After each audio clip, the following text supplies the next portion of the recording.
Last Sunday, Jesus gave us two parables about seeds. And in my homily, I emphasized that God is in control. And because He is God and He knows everything. So in the first reading for today, God says to Job, "Who shut within the doors the sea, when it burst forth from the womb, when He made the clouds its garment, and thick darkness its swaddling bands?" So, what is the first reading telling us? That there's God above, na meron Diyos, at hindi tayo yun.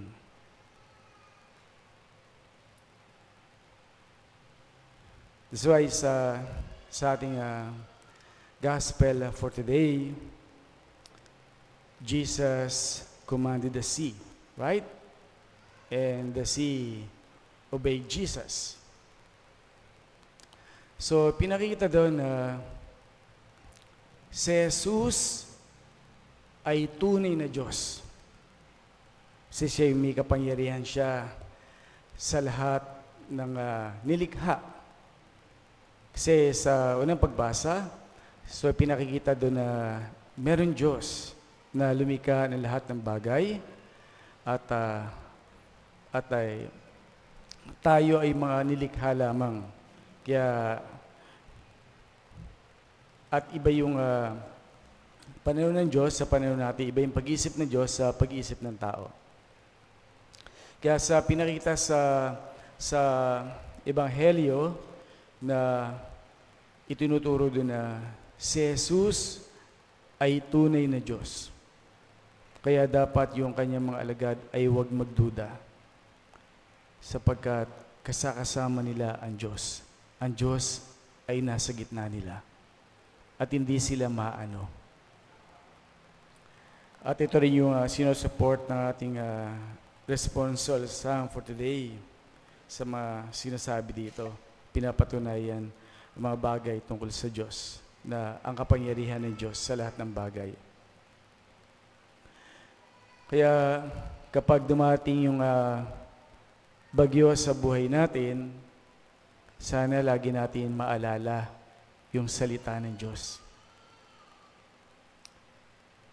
Kapag dumating sa panahon na para bang binagsakan tayo ng langit, sobrang bigat na yung problema natin, nawalan tayo ng mahal sa buhay, yung isang yung baka anak natin, baka adik, na nawawalan na tayo ng pag-asa. Wala tayong pag-asa. Bakit? Dahil minatuklasan tayong sakit sa katawan natin at hindi natin alam paano malulunasan yung sakit natin. Siguro sa buhay din natin na minsan nag-take tayo ng exam, sa board exam, pero baksak pa rin. Wala pa rin mahanap na trabaho. Lagi pa rin nag-aaway yung magkakapatid. Tapos siguro minsan isip natin, dasal ako ng dasal. Nakailang nobena na ako, natapos ko na yung nobena, bakit wala pang sagot ng Diyos? At natatanong natin, natutulog ba ang Diyos? Kasi hindi yung sa Ebanghelyo, di ba? Kasi si Jesus natutulog para bang wala siyang pakialam sa nangyayari sa mga alagad niya. At yung katanungan na yun, natutulog ba ang Diyos? Kaya isipin niyo yung mga napagdaanan niyo sa buhay. Ipagdaanan natin na sobrang bigat ng mga nadaanan natin, mga problema. Talaga bang natutulog ang Diyos? Nung namatayan tayo ng mahal sa buhay, di ba alam natin, napakasakit mamatayan, mawala ng minamahal. Pero naramdaman niyo ba na nag-iisa lang talaga kayo? Talaga bang nag-iisa kayo sa inyong kalungkutan? Siguro, hindi niyo masasabing totally hindi, di ba? Kasi may mga pinadala ang Diyos para makiramay sa atin, para alalayan tayo. Sa mga panahon na marami kayong mga problema, siguro walang kayong trabaho, naghihirap sa pinansyal, talaga bang gutom na gutom kayo? Wala ba talaga nagbigay sa inyo? Siguro kahit pa paano, meron din nag-aalok, di ba? Meron din ipinapadala ang Diyos para sa atin. So, pinapakita sa atin na sa lahat ng mga pinagdaanan natin sa buhay, hindi naman talaga natutulog ang Diyos. Kasi ang Diyos, palagi tayong sinasamahan sa lahat ng naranasan nating problema sa buhay, bagyo sa buhay natin. Kaya, isipin natin na hindi tayo pinababayaan ng Diyos. Mahal tayo ng Diyos. At gadin, maisip din man natin na siguro katulad din ng mga alagad. So, kasi yung mga alagad ni Jesus, talaga ng mga mangingisda sila, di ba? Natural lang sa dagat, ay may bagyo. Kasi natatandaan ko, nung nagmisa rin ako, naranasan ko rin magmisa sa island. Tapos may kasama ako ng madre. Tapos, kasama ako sa sumisigaw. Kasi first time ko na sumakay talaga ng boat talaga na, yung nasa Erica tapos biglang baba, yung biglang baksak. Tapos yung pag na dito ka, hindi mo nakikita yung iba. Talagang bumabaksak. Kaya sabay kami ni sister sumisigaw. Talagang nakakatakot. So kahit na matatapang siguro yung mga isda, siguro siyempre natatakot din. Sino ba na matatakot kapag alam mo parang mamamatay ka, di ba? Kasi yung natural sa atin na natatakot tayo.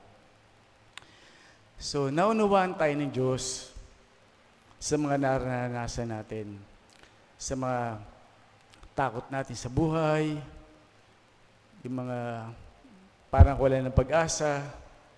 So ipinapaalala sa atin na kasama natin ng Diyos. Hindi tayo kailanman mag-iisa. Di ba? Alam natin, nung bago umakyat si Jesus sa langit, sabi niya, na makakasama niyo ako hanggang sa habang panahon. Kaya nga ibinigay ang kanyang Espiritu, di ba? Upang makasama natin sa lahat ng sandali ng buhay natin. Ayun dapat nating alalahanin na hindi tayo nag-iisa sa buhay. Sa kabilang mga tao, kung titignan naman natin na totoo na lahat tayo dumaranas ng bagyo. Lahat tayo nagkakaroon ng problema. Siguro kahit bata, meron din problema. Kaya isipin niyo yung mga bata, akala niyo wala lang. Minsan tatay temig, minsan ganun. Ang problema rin siyempre lahat tayo na dumaranas sa problema. Siguro iba-iba lang tayo ng kapasidad ng pagdadala ng problema. Kasi depende rin yan sa mga napagdaanan natin sa buhay. Siguro sa mga taong maraming pinagdaanan na sa buhay, sila yung mga matatag na sa problema. Kaya, pero yung mga pagsubok na yun, nagpatatag sa ating mga tao para humarap sa mga hamon at alon ng buhay. Pinatatatag tayo nun. Titignan rin naman natin na lahat talaga ng bagay naman lumilipas, di ba? Isipin nyo, bata pa tayo, ng problema na tayo. Di ba kahit kinain, bata pa rin kayo, dami na pagdaan ng mga problema. Pero lahat yun lumipas, di ba? Kahit simpleng pag-aaral, exam, bata pa kayo, nag-exam na kayo, ba't kayo matatakot sa finals? Di ba? Ang dami-dami yun ang napagdaanan ng exam. Pero nalalagpasan yun. Kasi wala nang problema ang nananatili talaga. Talagang lahat lumilipas. Kaya huwag niyo masyadong pabigatin yung buhay. Totoo na dyan ang problema. Hindi naman sinabi pa easy-easy. Pero ibig sabihin, huwag niyo naman maging dahilan yun para mawalan kayo ng pag-asa. Natural lang may problema sa buhay. Kasi hindi rin maganda yun na para bang ang bigat-bigat na ng mundo mo at nakakalimutan mo na meron Diyos na nakakakita sa iyo. na parang ikaw lang yung nagdadala ng problema sa buhay mo. Huwag ganun. Hindi rin gusto ng Diyos na maging ganun yung pananaw mo. At hindi rin masasabi natin na pananaw yun ng isang Kristiyano. Kasi kung sa tingin mo na ikaw lang yung nagdadala ng problema, pasan mo yung mundo, tanda rin yun ng kulang sa pananampalataya.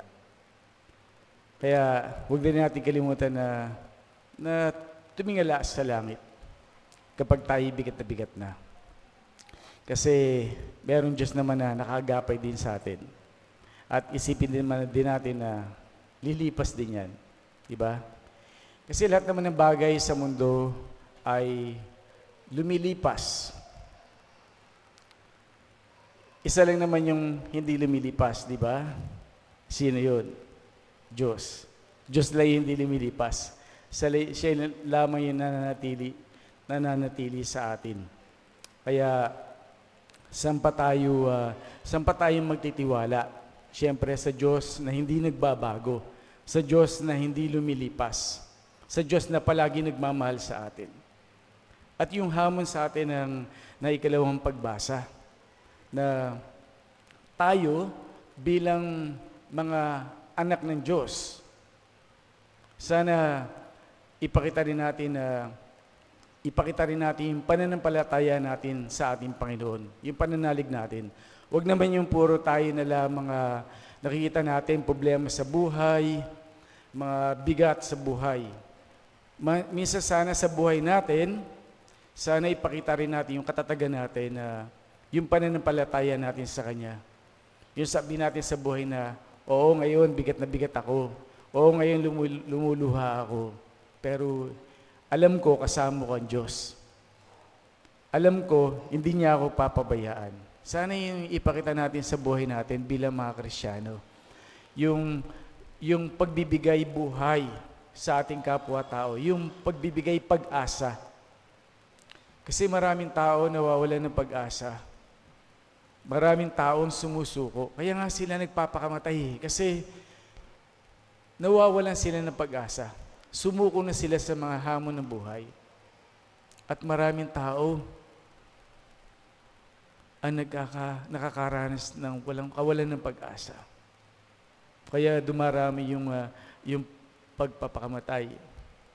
Pero tayo, bilang mga nananalig sa Diyos, bilang nagtitiwala sa Diyos, hindi nyo ipakita natin sa ating kapwa-tao. Ipakita natin sa mga kasambahay natin na meron Diyos. At yung Diyos na yon ay hindi nagbabago. At yung Diyos na yon, palaging kasama natin. Diyos na yon, yung tutulong sa lahat ng problema natin. Kaya nga ipinakita si Ebanghelyo, di ba? Nung sa salita ng Diyos, tumahimik yung sea, yung dagat. Ibig sabihin, may kapangyarihan siya sa lahat ng bagay. Kaya ano ba yung mga problema natin? Easy lang sa Diyos. Magtiwala lang tayo na meron Diyos na palaging nasa sa atin. Amen.